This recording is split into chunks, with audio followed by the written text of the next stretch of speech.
認識動物。大家好啊！今日同大家介紹兩位體型較細嘅動物朋友，等我哋介紹第一位出場先。咦，唔見咗嘅？喂，我係呢度啊！大家好，我係馬來閉殼龜，又叫做安布閉殼龜。我哋分布喺東南亞，例如馬來西亞、泰國、柬埔寨、印尼同埋菲律賓等，主要棲息喺低地熱帶雨林地區。我嘅頭部係深黃褐色或者黑色，兩側各有3條嘅黃色環繞紋，背甲可以長達25厘米，壽命可以去到約25至30年。雄性嘅腹甲比雌性較為凹陷，尾部較長同埋粗。講到食呢，我哋係雜食性嘅動物，平時會食蔬菜、水生植物、魚埋昆蟲等等。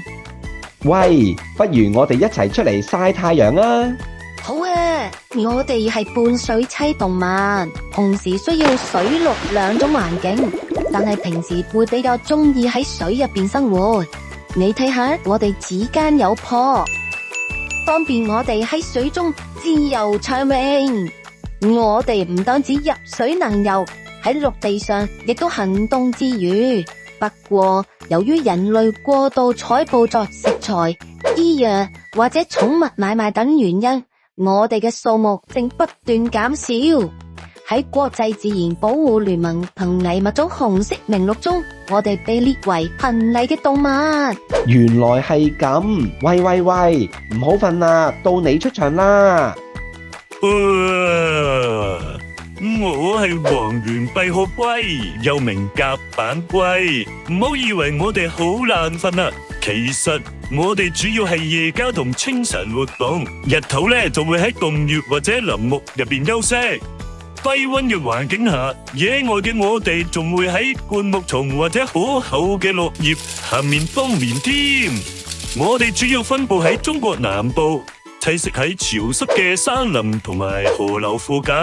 我哋都係半水棲動物，間唔中都會落水游下嘅。咦，點解你哋嘅前腳同後腳嘅爪唔同數目嘅？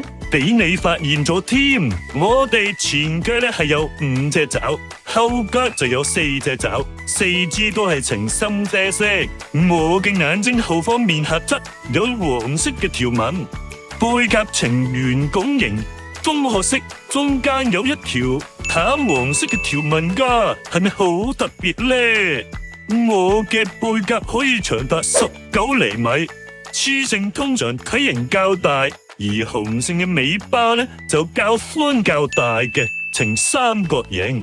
屬於雜食性動物嘅我哋，主要食植物莖葉、昆蟲同埋肉類。喺國際自然保護聯盟瀕危物種紅色名錄入邊，我哋屬於瀕危嘅動物。